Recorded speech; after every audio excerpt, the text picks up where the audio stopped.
Hello, world. It's John Pinto, your roving realtor, bon vivant video blogger, here with Ted Stephanos. Did I get the pronunciation right? Stephanos, either way. Yeah, no, but what do you like to say? I want to get it down. I always go Stephanos. My dad goes Stephanos. So Okay, I always go Stephanos. Okay, I'll make sure I get the right syllable on that. And I'll make sure I'm not introducing your father, Stephanos. Thank you, cousin. Thank you, cousin. Or my cousins with the last name of Stephanopoulos. Then that's a whole nother. That's right. The main thing is that you were at HomeGuard, natural NHD, natural hazard disclosures. Right. Very good, very good. And Rafael Betances. Hi, Rafael. Hey there, John. Thank you for having us one more time.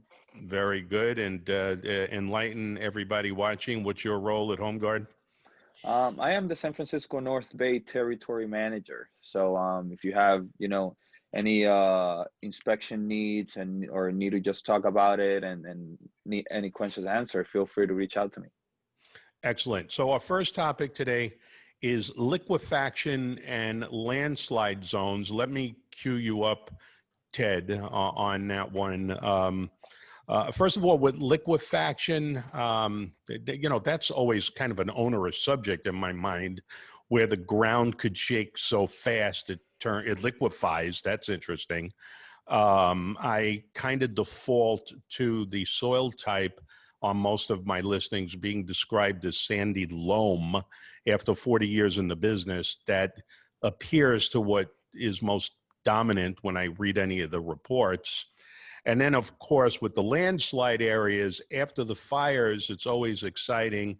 Our fire season occurs in October, of which we're not even in October yet. Then everything gets stripped out by the fires. Then you have the rain and nothing to stop the rain. So all of a sudden, flooding and landslides are more of an issue. So I'll stop yakking, turn it over to you, and please enlighten our viewers on liquefaction and landslide zones. Okay. Yeah, sounds good. So liquefaction, of course, three things have to be present in order for liquefaction to occur. Of course, you need a sandy, silty soil.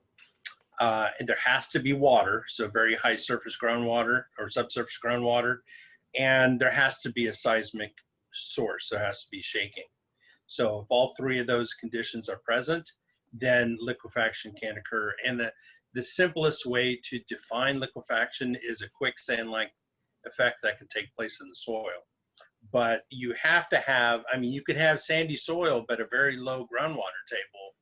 Liquefaction is not going to occur. So that's why you have areas that are closer to the bay that are most prone to liquefaction, especially if you have the bay mud type soils. So like I said, if all three of those conditions are present, then you can have liquefaction occur. But okay, so let's unpack this for a simple mind like me. So you have three issues. Okay, what was that first issue one more time? Well, the soil. So you're right, the sandy, silty, especially bay mud type soils. Okay, and so you're going to find that around the perimeter of San Francisco Bay, maybe Milpitas, Foster City, any other areas come to mind? Yeah, well, Bay Farm Island and Alameda would be one. Bay Farm Island, Redwood Shores, Foster City, a lot of those areas are reclaimed land. So when we were children, it was mud flats, or in many cases, they were, landfills, areas like that have been reclaimed now and developed. There are areas around the perimeter of the bay, like Marina District in San Francisco, perimeter of San Francisco, parts of Richmond along the bay there, Marina. Those areas are prone as well. And yeah, some areas, even Vallejo. What else? Near any river, perhaps? County, parts of Marin County, Belmarin Keys. Okay, so if you're by the bay or maybe by an estuary. Okay, so let's recap. What is that first category one more time? You mean the soils? Yeah, the soils. Okay, so sandy soils. Okay. Right. Next category. What was the second category? Water. Water. Okay. So how does water impact? Did you mention groundwater? Right. So areas that are closer to the bay are going to have a higher groundwater level. Also areas along streams and creeks. So you can be miles inland uh, and still be in a high liquefaction area because of the fact that you're in a stream channel or river channel area and with high groundwater table and newly deposited soils. So it could be very sandy, silty soils along riverbeds and so forth. So just because you're not close to the bay, you can still be inland and have areas that are prone to liquefaction because of the high groundwater levels and the soil along the creek beds. Would high groundwater levels include underground aquifers? Yeah, it could, but that doesn't always mean you're going to have sandy soils.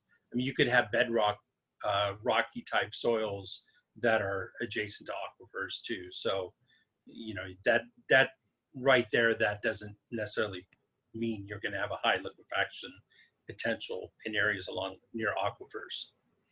Okay, and let's hit the third subject in the trifecta, the third component, I should say, and that is seismic activity.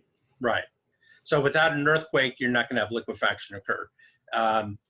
The thing is, you know, in California, if you have a 4.0, 5.0 earthquake, very unlikely chance that's going to cause liquefaction. Because one thing is because our building codes are much more stringent than they are in some other parts of the world. So you can have a 5.5 earthquake occur in other parts of the world and have damage, building collapses, things like that. But in California, unlikely that would happen. But once you move past the 6.0, especially the 7.0 area, that's when you can have liquefaction occur because of the degree of shaking that's going on. And also the duration too. I mean, the 89 earthquake we had was a pretty short earthquake. It was only 13, 14 seconds long. So we had very little, I mean, aside from the Marina District, Cypress Structure in Oakland, areas of Santa Cruz and Watsonville, we didn't have too much liquefaction going on. But if the earthquake was, you know, much longer, a minute longer, then possibly we would have had more issues going on. So advising homeowners and home buyers and realtors who are facilitating the transactions, is there any particular or are there any particular locations that would be in your crosshairs where they match up to the entire trifecta? What areas would match up to the entire trifecta? Yeah. Well, those areas that we mentioned, the Foster City, Redwood Shores, Bay Farm Island, those areas are in a, you know, they're not far from seismic sources. So you have either the Hayward Fault or San Andreas Fault, or a combination of both right in between those, or not far from those areas. So those areas would be obviously in that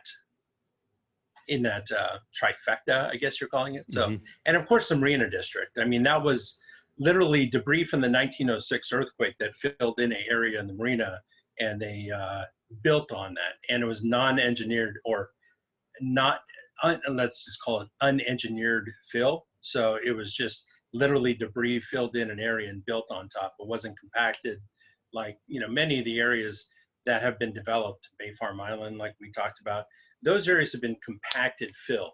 So it's been engineered fill and built on. So we haven't really had a good test to see how those would do during a severe earthquake. Like I said, the 89 earthquake was pretty short in duration, plus, you know, right in that 6.9, 7.0 area. So it wasn't what you would consider a great earthquake. So, okay. So would you say that someone who owns a house or is buying a house in an area that has disclosed liquefaction and landscape zones on the natural hazard disclosure might be well advised to escalate on earthquake insurance if they could get it? yeah, that's a good question. Earthquake insurance, you know, it's kind of really up to the individual homeowner. So you would have to evaluate the cost because the deductibles are usually pretty high. That is true. The devil's in the deductibles. And And so a lot usually, of times you want to look at the structural integrity of the home, how Mhm. well a home is built, how old is the home, because homes that are built, in modern, in our lifetimes, let's put it that way, they are usually going to be pretty hold up pretty well during an earthquake. But it's the homes that were built like 100 years ago, maybe are not bolted down to foundations. Maybe there's still some brick homes in the Bay Area, believe it or not, that have not been reinforced. Those areas could, that would be a good scenario where it would be prudent for the homeowner to really look at that and evaluate whether or not earthquake insurance is a good idea. okay, but I like your answer about making sure you're bolted and shear walled to your foundation is much better option than going through the expense of earthquake insurance and dealing with the high deductibles. Yeah, that's a good point. Yeah, I I like mean, that. for example, my folks' home in Los Altos, in '89, everything that could possibly break in that house broke. Every cabinets fell over, every dish, everything came out. The chimney collapsed, but structurally the house did fine. But even if they had earthquake insurance, they wouldn't have been able to file a claim because there was I think $20,000 or $25,000 in losses, but you couldn't file a claim with that. So that was at the time. I know things have changed since then as far as earthquake insurance goes, but you need a pretty significant loss in order to file a claim with earthquake insurance. Right, well, the fact of the matter is most houses in California are wood frame on concrete perimeter foundations, especially single levels, are not going to sustain that much damage in an earthquake. Is that correct? I would say I'm not an engineer. I'm not going to play one on the podcast on the blog, but that's an accurate assumption. Good, excellent. Hey Ted, Well, quick yeah. question, John. Mhm. Who would be those more prone to be affected by liquefaction? Would it be those that are close to riverbanks and things like that? Yeah. I mean, you don't have liquefaction occur in hillside areas, where you have bedrock soils. So it would be areas that are flat-lying areas with high water tables and sandier soils. So areas closer to the bay are in those zones. Now, the state maps that we use and NHD companies use for the seismic hazard disclosure, you're either in or not in. So there's no gradation of very high to moderate to low to very low. It's either in or not in. So it's a very simplified map that we use for the seismic hazard disclosure, and it's going to include quite a few areas. Most of the areas closer to the bay are going to be in that liquefaction zone. Gotcha. Thank you. Well said, Ted. So, Ted, if our viewers want to refer to your website and the tab within your website to find out everything they need to know about natural hazard disclosures, liquefaction, and landscape zones, where would you direct them? HomeGuard.com, HomeGuard.com, and you can click on NHD reports. Now, you said landscape a couple times. I'm sure. Landslide. I'm thinking landscape. I need to do some landscaping. And let's say, Rafael, that they're too lazy to check the website and they just want to call you, so you can email them PDFs or what have you. What's your best contact information? Oh, that's absolutely fine. You can call me or text me at 707-616-8762, or you can email me at Betances, which is my last name, at HomeGuard.com.